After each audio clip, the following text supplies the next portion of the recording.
To all who come to this happy place, welcome. Please stand clear of the doors.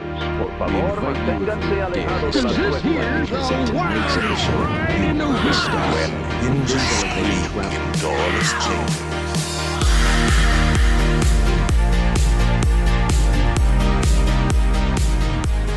So today on Miles from Main Street, banana, banana, this is the first annual Disney Park Draft. Brian and I have decided to do a draft to draft the best park possible that we can put together. Brian has all the logistics about it. Brian, why don't you kind of explain what we're going to be trying to do? Yeah, so let's create our own theme park, but we have to draft our pieces from the current Walt Disney World parks. So we're keeping it to those 4 theme parks. We can take any piece we want. We're going to break it down into categories, though. So today, we're going to talk quick service restaurants. And we're going to take 5. If you draft one that I want, I better start looking for the next one, because hopefully you won't have that on your list as well. But yeah, we're going to build our ultimate theme park, and I think it's going to be fun. We'll do this over a course of a number of episodes, and at the end we'll kind of do a review, and we'll give our park a name. We'll give it the themes. Maybe we'll map out some lands to it if we want to do that, and we'll review our parks.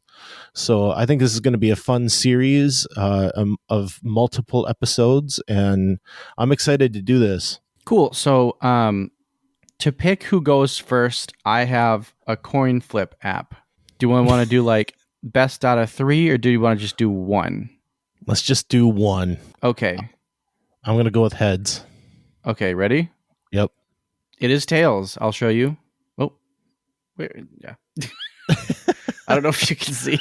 It is tails. Tails. I lost. You get the first pick. I do get first pick. And off the air, I was telling Brian that it's possible that my first pick would also be his first pick.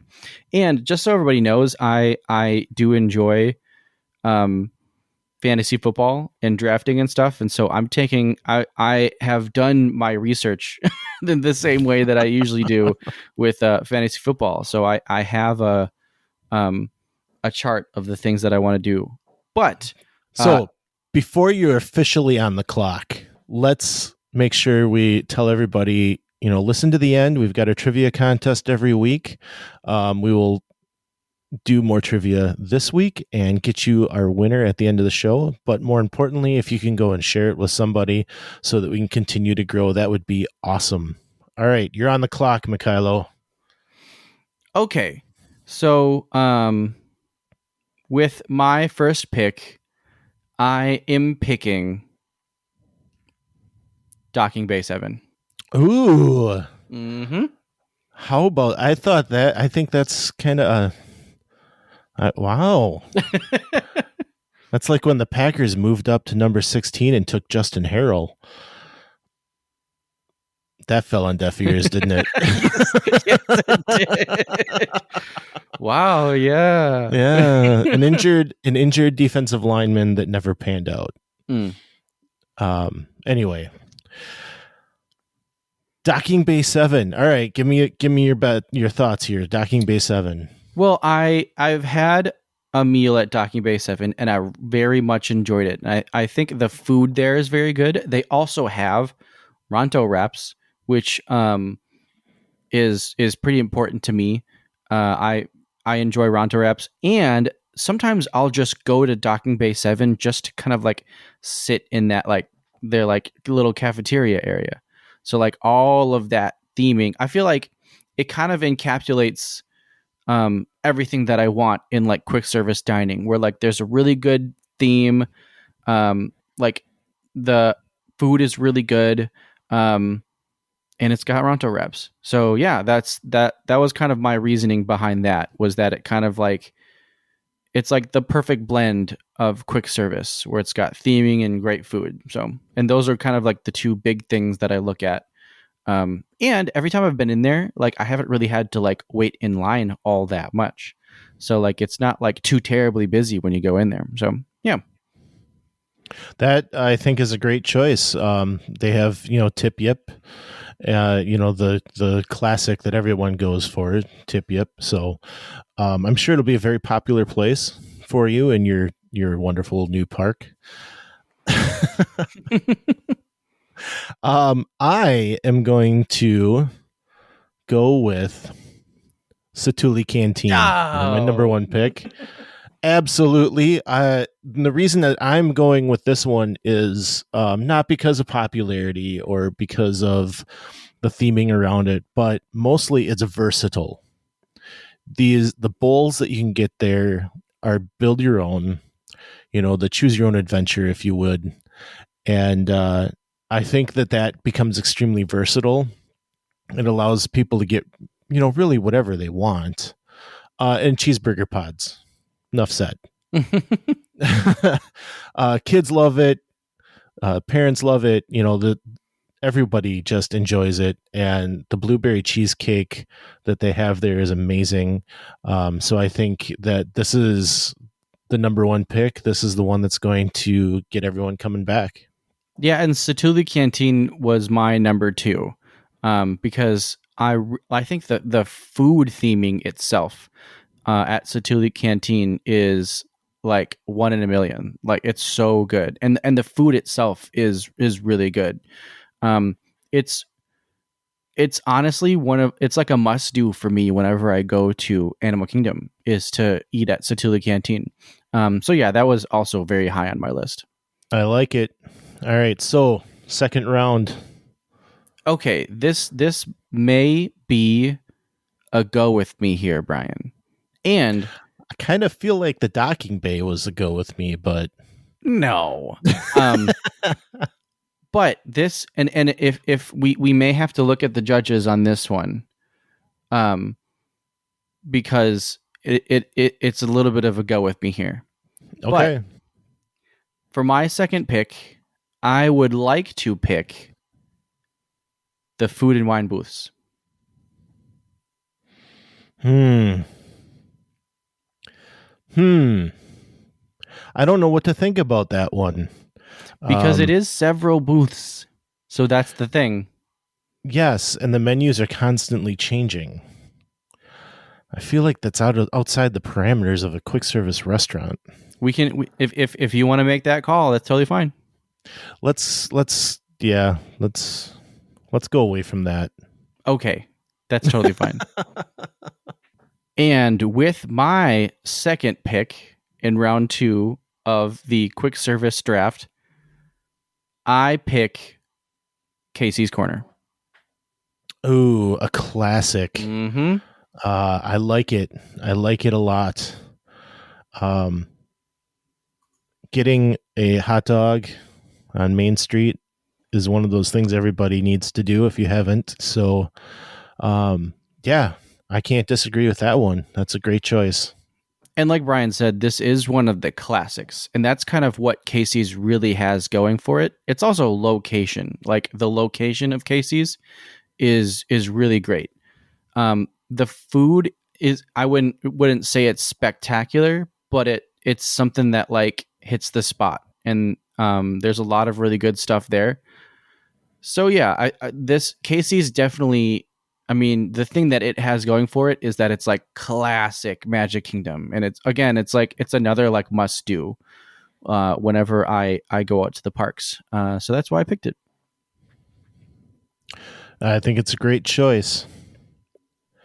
All right. So with my second pick, I'm looking for something that's going to have large throughput, feed the masses type of place. I've gone back and forth on this one. I think I'm going to go with Pecos Bills. Wow. Pecos Bill, Tall Tale Inn and Cafe, because I am a lover of the Southwestern and Mexican food. So why not bring it into my park? They do have the ability to serve the masses, and they'd have good food, walking tacos, nachos. I love it there. So, if they just bring back that toppings bar, yeah, I think we'd be we'd be in heaven. Anyway, Pecos Bill. And yeah, and this was one that was on my list. And I've been there a couple times, more times than like when I was younger. We used to go there a lot. But I went there recently and it holds up. Like the food is real good. It's like your typical, like you said, Tex-Mex and stuff like that. So yeah, it's real good, and it's also a classic. Like lots of people like it. It's beloved by the Disney community. So yeah, it's a great pick. Yeah, I was looking at Cosmic Rays as my other option, because it is the largest and most busiest restaurant. But I can't get myself to want to do the cheeseburgers and fries and hot dog thing. That, I mean, KC Corner is kind of beside the point, but like Cosmic Rays is just kind of meh to me. Like we've eaten there, I think, every trip for some reason, but yeah, I think Pecos Bills is going to be a better choice. Yeah. So moving on to the third round. So for my third pick, I will be picking Sunshine Tree Terrace. Ooh, another classic. Mm-hmm. I am much a fan of the Citrus Swirl over the Dole Whip. That is a tremendous pick. Yeah, and this is, I mean, then honestly, I may have had to think about this if they had taken away the Tropical Serenade, because that's just like, there's just something about that. Like we have to have one. We have to get one, and we have to go into Tiki Room, and it's like that's. It's just again, it's another must do for us, and that also gives my park kind of more of a snacky place to go. That like gives you snacks, so that it's not all just like full meals, yes, type places. And we love our Magic Kingdom snacks, so I had to go with the snack place, and it had, I think Tropical Serenade is probably my favorite sweet snack on Disney property, so I had to go with that one. It's perfect. I love it. All right, so for pick number 3 for me, I am going to go with, I hope I'm stealing one from you because it just makes it more fun that way, but I'm going with the Regal Eagle Smokehouse. Yep. That was definitely that was not my next pick, but that's definitely on my list. Awesome. I am glad to have taken it from you. This is a place that we have spent much a time at. We have found food there for my kids that don't like to eat at the booths, that don't like to eat, I don't know, adventurously. So we've spent plenty of time there getting barbecue and getting mac and cheese, and it's all very, very good food, and we're all very happy when we ate there. So I find this to be a pleasing place that's going to, again, go to many people. They're all going to enjoy it. So I'm going Regal Eagle. Yeah, and this was going to be, had I picked this is something that I've not eaten at before, but it was still on my list to pick because every time we walk past it, it smells so good. And we are barbecue fans. Like Kristen and I we're actually going to Woody's Barbecue on our next trip. And so we enjoy barbecue, and I mean, who doesn't? Yeah. And so every time I walk past that, it's always like, oh, we should eat there. But most of the time, our bellies are full already from all of the other things that we're eating at Epcot. We did go in. I mean, I went in before it was Regal Eagle at one point back in the day, but we did go in once and order soda, because we just needed soda at one point. So we went in there and sat down and hung out for a little bit. But yeah, that would have been one that I would have picked that I haven't eaten at but I still would have picked it. It's tremendous. It's gotten rave reviews from many people, so I'm happy to have it in my park. Mm-hmm. Okay, round 4. And I'm actually needing to make a decision here because Brian is making me move things around. Happy to make you do that. Okay, I know what I'm going for. So with my 4th pick, my penultimate pick, I am going with Sunshine Seasons. Ooh. Mm-hmm. I did have that on my list. For me, it was so where I have things right now, it was between Sunshine Seasons and Sleepy Hollow. And I thought, you know what? I picked my snacky place already. So I wanted to go with something that, and I love Sunshine Seasons. It's almost like a food court, basically. It's got so many different options. And I just love the land anyways. like the land area is just so cool. So I felt like I needed a little bit of diversity in what I'm offering. And Sunshine Seasons definitely has that. So other than getting a cupcake, I believe, at Sunshine Seasons, I have not eaten there. So I guess I find this as an outlier for myself, although I did look at it as I was going through the list and thought, maybe I should be going there. It is a little bit bigger of a place because the land is a busier pavilion. So it seems to fit well with a theme park for you. I don't think you've really hit a large place yet. Mm-hmm. I have not. So that definitely helps too, because I think we'll get to that later. We'll do a post draft talk about how everything's panning out right now. All right, sounds good. I need a snacky place, and the 2 places I have left on my list, I don't think you're going to go towards. So I'm going to put those off for a minute. All right. Well, since you brought it up, all right, with my pick number 4, I'm taking Sleepy Hollow. This is, I know, you're rolling your eyes, you're leaning back, you're a little upset with me, but man, those waffles at Sleepy Hollow, like you gotta have it. So yeah, I'm going Sleepy Hollow with the fruit and Nutella waffle being the main menu item. Yeah, for sure. And Kristen's going to be angry with me that I let Sleepy Hollow slip through my fingers.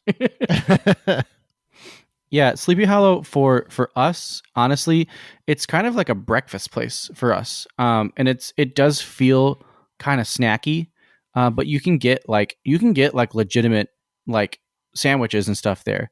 But again, it is kind of like another one of those like snacky quick service places.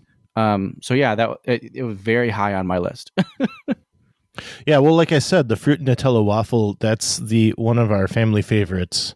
Mm-hmm. We did one of those on our 2021 trip, sitting there next to the castle at 8:00 at night. And I also got the sweet and spicy chicken waffle sandwich as well. That was delicious. They do hand dipped corn dogs there that just look amazing. It's just a great place to grab a bite, take a second, and eat that up before you move on. It's going to be a great spot for my park. Mm-hmm.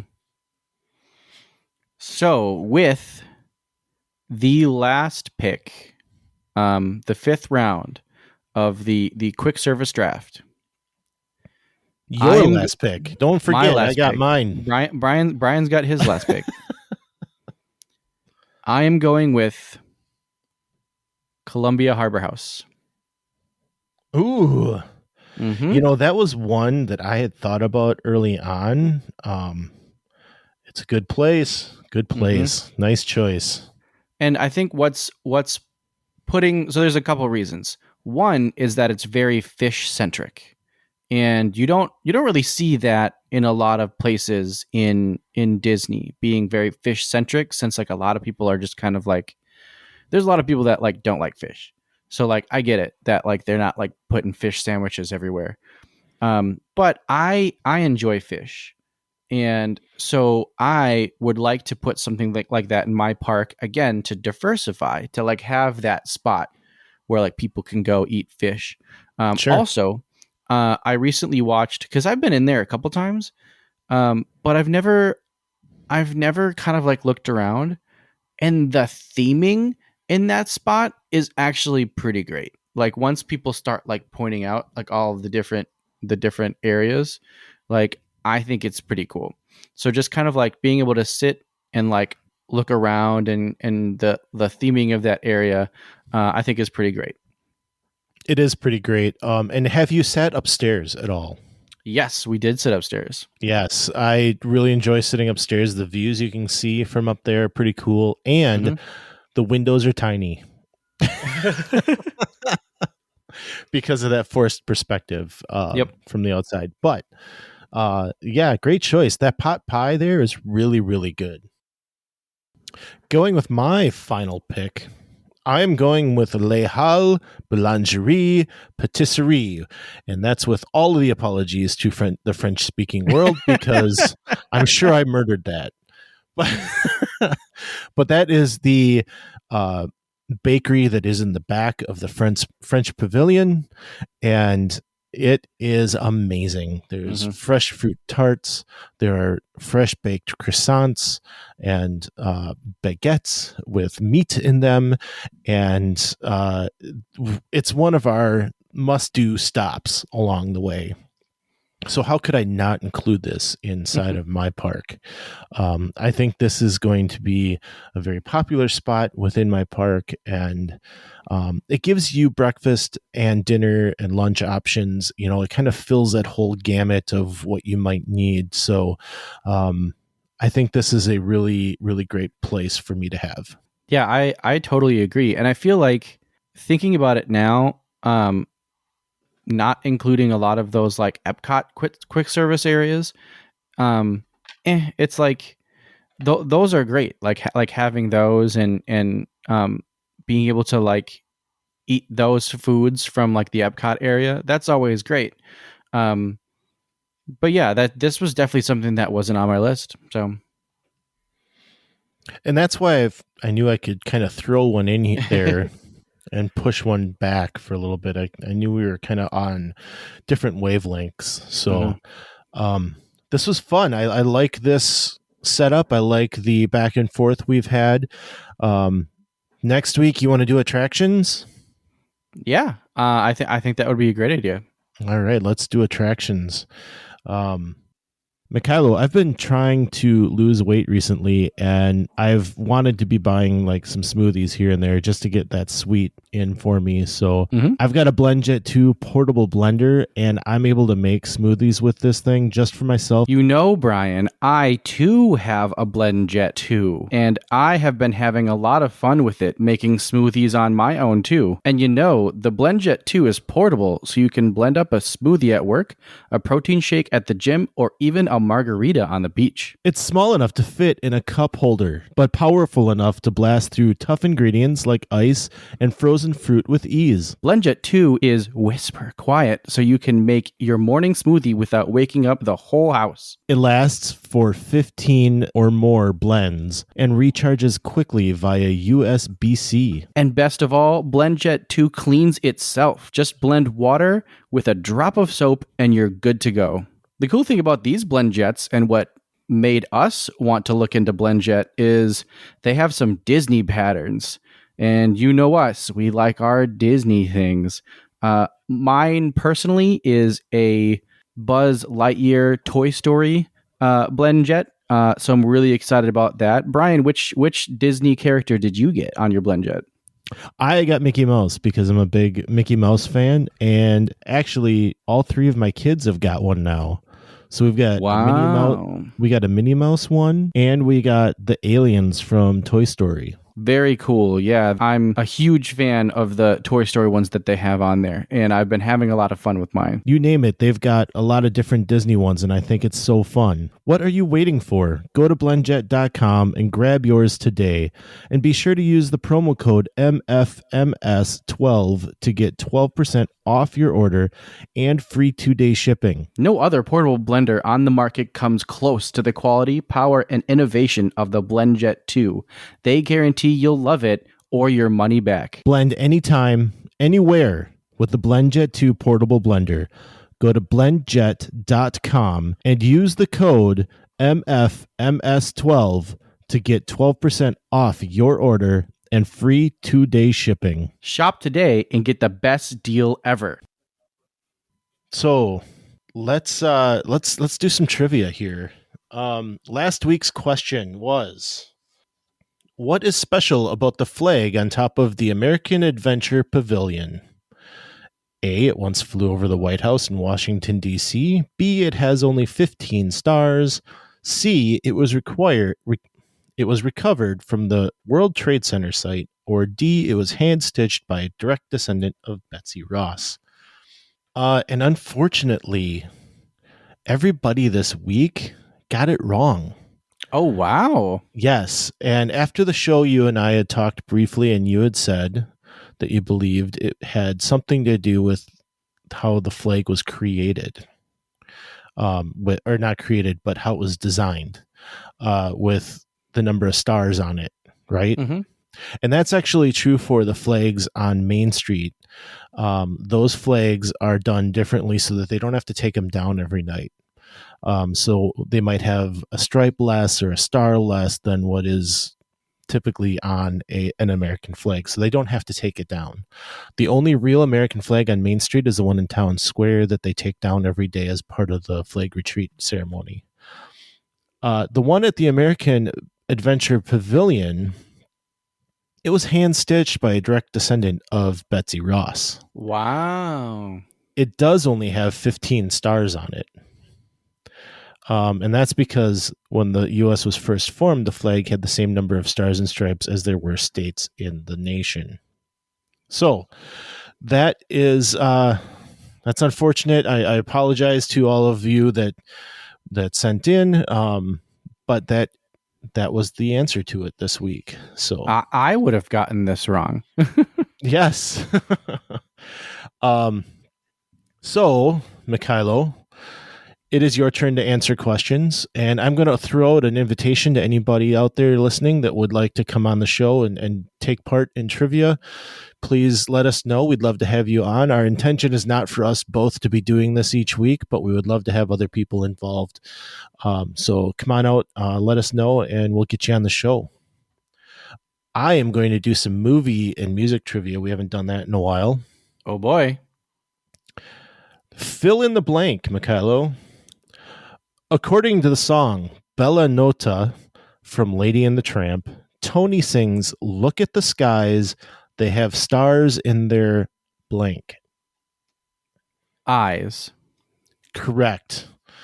Kind of set you up for that one, didn't I? A little bit. Well, we had to start off a little early, get you moving here. Yeah. Yes. So you're correct. The eyes have it. Which Disney animated feature includes a spry old lawyer named M. George Hautecourt? Is it Oliver and Company, The Rescuers, or The Aristocats? I'm going to say Oliver and Company. That is incorrect, sir. Shoot. That would be The Aristocats. Oh, okay. And again, with my French, George with an S on the end. I don't know if it's pronounced Georgia's or George. Again, I am going to apologize to the French-speaking world because I am terrible. Side note, I've begun going to a Mexican grocery store, and there's quite a few in the Green Bay area, so I'm kind of picking a new one each week when we go. And what I'm finding that I need to get there is the chicken fajita mix that they have in their meat case. It's really good. I can eat it all week. So anyway, I went to pay, and the lady behind the counter gave me the total, and in Spanish, which I am, I took high school Spanish for 3 years. I know a little bit here or there. In Mexico last year, I pulled some of that out and I was able to make conversation here and there, but I'm not that good. So she says $43 in Spanish, and I go, sorry. So yes, I am a fool when it comes to other languages. So, all right. What town does Pollyanna live in? Harrington, Boston, or Beulah? You're not a Pollyanna guy, are you? No.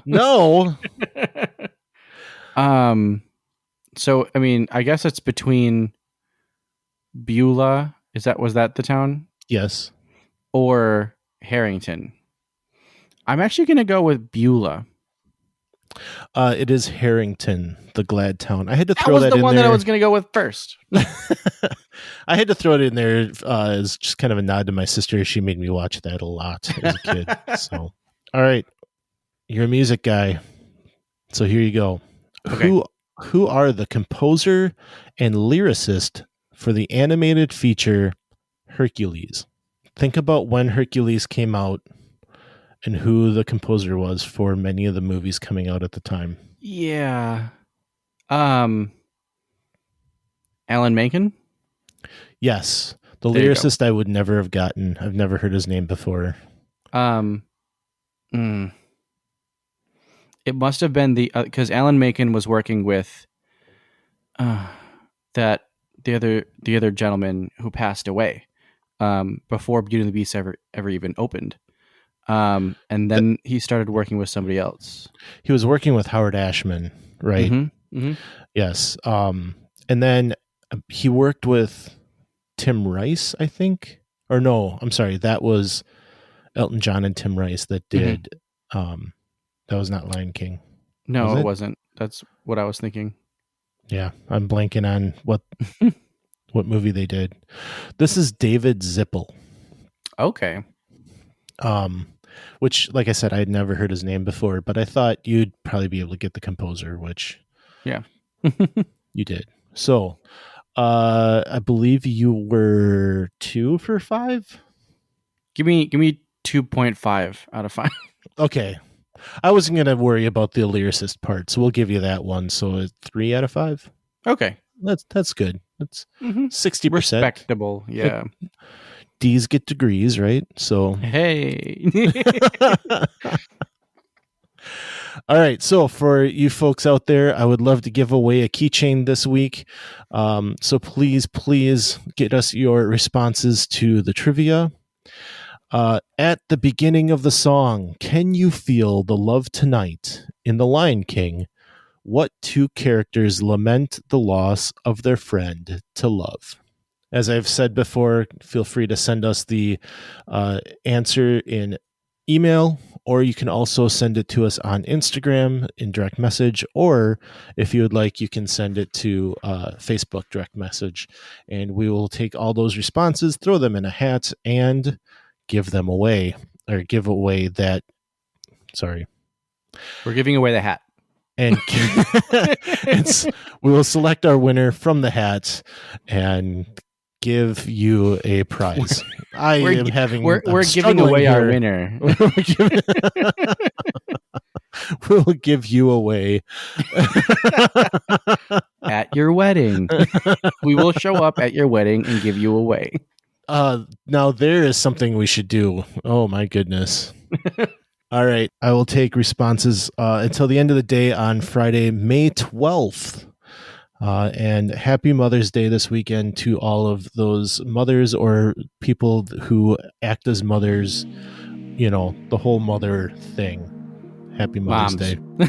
Yes. But like we always say, some live close, but others don't. So let's talk about it. We'll see you next time on Miles from Main Street.